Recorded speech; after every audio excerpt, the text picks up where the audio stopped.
Today we're diving deep into a place that is, quite literally, an island where continents crash together. Cyprus. This little rock in the Mediterranean has been coveted, conquered, and fought over for millennia. Honestly, its story is so layered it makes an onion look simple. So why is this island such a big deal? Well, that's what this video's for. Now, if you're ready to rewind, let's take it all the way back to the start. Humans first showed up on this beautiful island around 10,000 BCE. Think hunter-gatherers, probably arriving from the nearby Anatolian coast. Then came the Neolithic period, around 8,200 BCE. You'd see sophisticated settlements like Opentiera, featuring distinctive, circular, mud brick and stone houses. What's super unique is that for nearly 2 millennia, these people were aceramic, meaning they didn't use pottery, opting for carved stone vessels instead. And that pottery-free trend ended around 5,500 BCE when new settlers brought ceramic technology. But the real game changer? It's copper. Around 3000 BCE, the island's abundant copper deposits, especially in the Troodos Mountains, started being exploited. This metal was so vital that the modern word copper is actually derived from the island's name, Cyprus. This mineral wealth transformed Cyprus into a major player in the Bronze Age, trading as far as Mesopotamia and Sardinia. Despite all that, the Late Bronze Age was arguably Cyprus's first golden age, a hub for Mycenaean Greek merchants and Near Eastern trade, even developing its own writing script. But then the mysterious Bronze Age collapse around 1200 BCE brought destruction, followed by waves of Achaean immigrants who integrated with the local population. This led to the city-kingdom era, from 1050 BCE onward, wherein 10 major kingdoms emerged, each with its own king.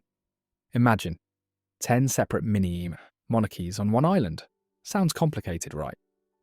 But this political fragmentation proved resilient because they were masters of realpolitik, which is an approach that essentially prioritizes practical and pragmatic considerations over ideological or ethical ones. And so, when massive empires like the Assyrians, then the Egyptians, and finally the Persians came knocking, the Cypriot kings simply agreed to pay tribute. They maintained internal autonomy while letting the empires think they were in charge. Then, in 333 BCE, we meet Alexander the Great.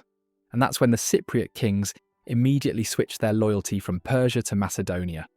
But after Alexander's death, Cyprus became part of the Ptolemaic kingdom of Egypt, which began a 2-century period of Hellenistic rule. Now, if you've been watching our other videos, you'll know what usually happens after the Greeks. That's right, the Romans tend to come into the picture. In 58 BCE, Cyprus was annexed by Rome, kicking off the longest continuous period of external rule. As the Roman Empire shifted, Cyprus transitioned smoothly into the Byzantine Empire. Although things got sticky in the 7th century though, with the rise of the Islamic Caliphate. That's why for a time, Cyprus was paying tribute to both the Byzantines and the Arabs. But the real medieval drama comes with the Crusades. And here's what I mean. This whole saga starts in 1191, when Richard the Lionheart of England literally showed up, conquered the island, and then quickly sold it off to Guy de Lusignan, who happened to be the deposed king of Jerusalem. That sale kicked off the Lusignan dynasty. And for a while, the island was the biggest, safest strategic base for Crusader operations. So since the Lusignans offered the closest secure Christian territory, the port of Famagusta became the new ultimate trading post, instantly transforming it into one of the wealthiest medieval cities on earth. But of course, this golden era couldn't last forever.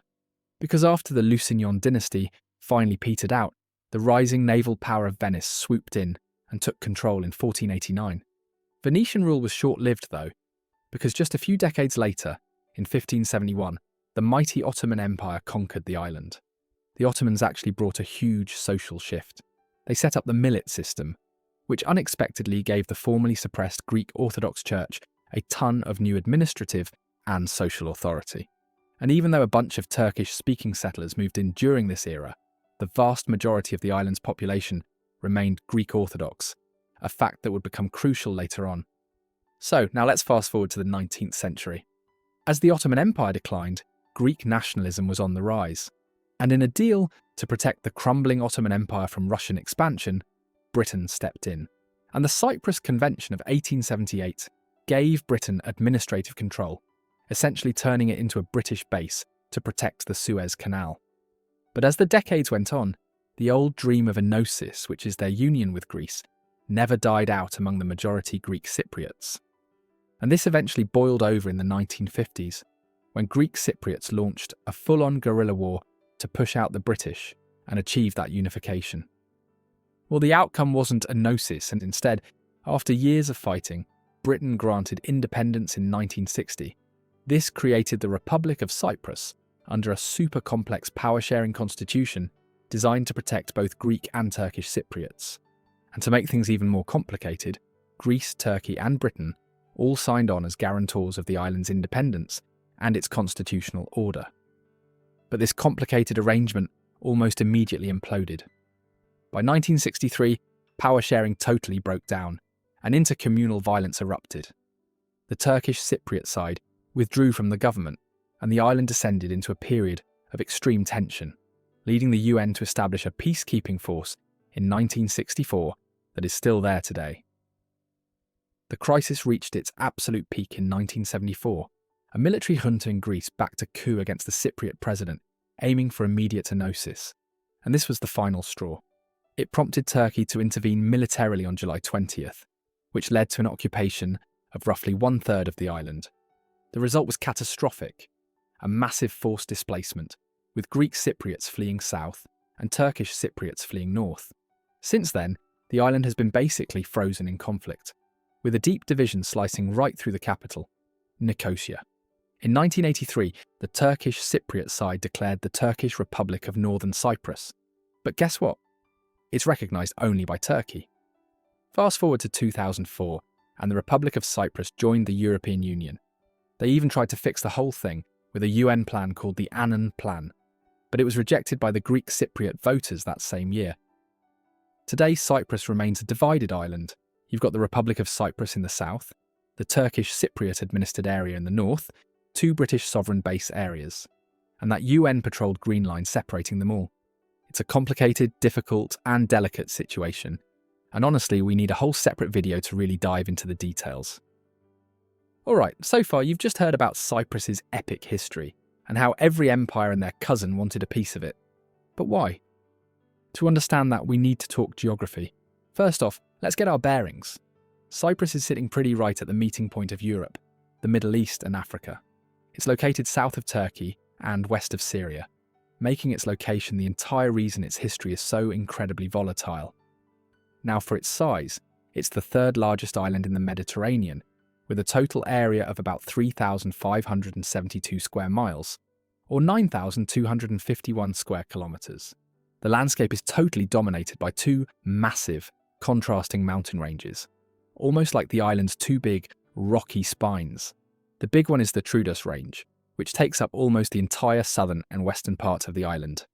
This range is rugged, heavily forested, and its highest point, Mount Olympus, soars up to 1,952 metres, or 6,404 feet.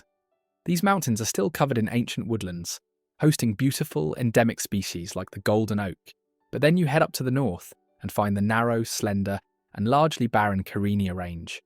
This northern range extends along the coastline like a natural wall, and though it's much lower than the Troodos, its dramatic rocky peaks are often crowned with medieval castles, eventually tapering off into the long, thin Karpus Peninsula in the northeast. So what happens between these two mountain behemoths? You find a big, beautiful valley called the Messaoria Plain, whose name literally means between the mountains in Greek. This broad plain stretches for almost 60 miles or 97 kilometres across the island and contains the bulk of Cyprus's farmland, making it the agricultural powerhouse. Oh, and it's also where you'll find the divided capital, Nicosia. Finally, the edges of the island are defined by a rocky, heavily indented coastline, with lots of capes and bays.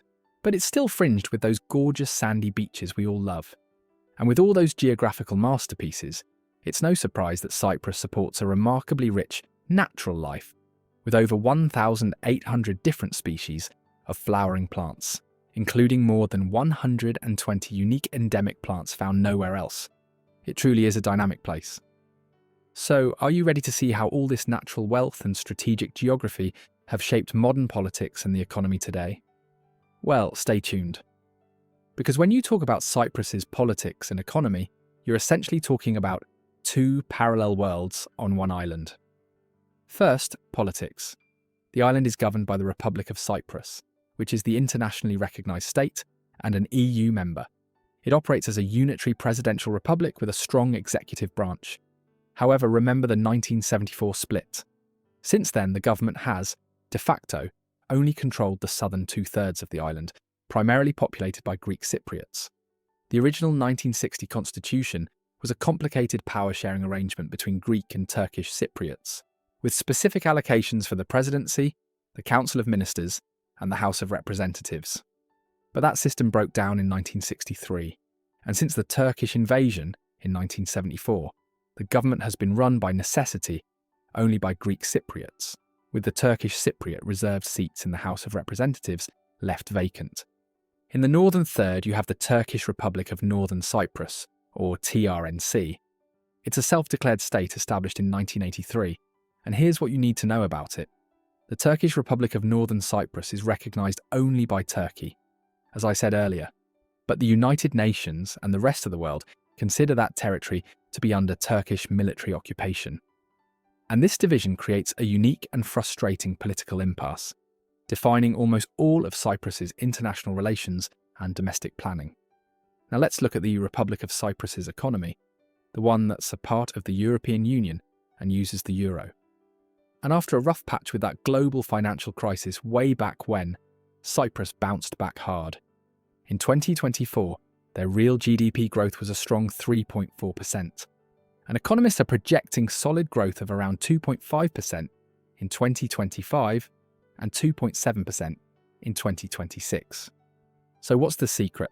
It's all those service sectors, tech, tourism, and sea transport, creating huge surpluses. Plus, the government is smart. They're giving incentives for multinational businesses to set up shop here. Combine that with the strategic location, and you get a steady stream of foreign companies bringing their offices and highly paid workers to the island. And speaking of wealth, the IMF estimates that the average GDP per capita is a high $65,300 as of October 2025. As for finding a job, the market is tight. The unemployment rate is low, just 4.6%, at the end of 2024, its lowest level in 15 years. And while inflation is hanging around at 1.8% in 2024, it's staying relatively contained. But you know how it is. It's not all rainbows and butterflies. So for all this amazing growth, not everyone is cruising along. Statistics show that 16.7% of the population is still struggling and at risk of poverty. And it's a clear reminder that even on a thriving island, there are serious economic and social gaps that still need closing. But before we move on to the next topic, here's the million-dollar question. Do you think all this economic success can eventually be the bridge that solves the political division? Or are those historical fault lines just too deep? And I know, it's a thinker, but I'm curious to know what you think, so drop your comments down below. But for now, let's move along to Cyprus's culture, shall we? Since the split in 1974, the culture has basically developed two major streams. Down south, you've got the Greek Cypriots. They speak a dialect of Greek, and yeah, they've got that deep Hellenic heritage, meaning they love keeping their traditions alive, like Easter, with a huge pre-Easter carnival, and the Opentiera, which is their beautiful spring flower festival.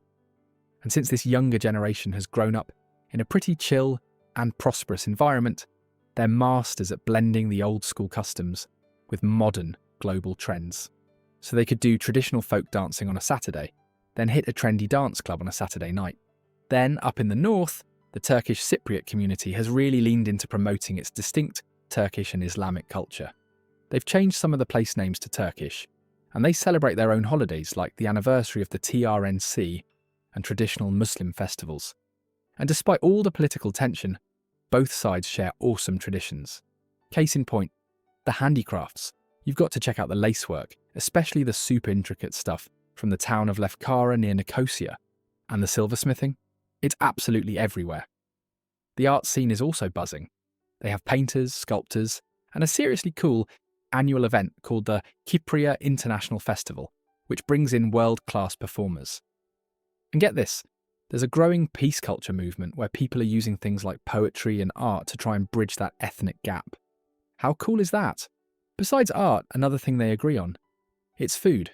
Cypriot cuisine is the ultimate Mediterranean mashup. You taste the history of the Levant, Anatolia and Greece all in one bite. So you've got to try the unique local stuff like halloumi cheese, porguri or cracked wheat, and that famous wine. The main event, though, is the mise. This is not just an appetizer, it's an experience. Because Cypriots are all about the social aspect of eating, you order a mise platter, and your table gets absolutely swamped with 20 different small dishes. Dips like tzatziki and taramosalata, grilled meats or souvlakia, and local specialities. It's family-style eating at its finest. And yes, they have amazing desserts like baklava, and they love their coffee. All in all, Cyprus is an island where thousands of years of empires have left a mark, resulting in a dual identity that is still evolving and finding ways to express its shared, sunny Mediterranean soul. Now, if you enjoyed this video, you'll definitely love this next one.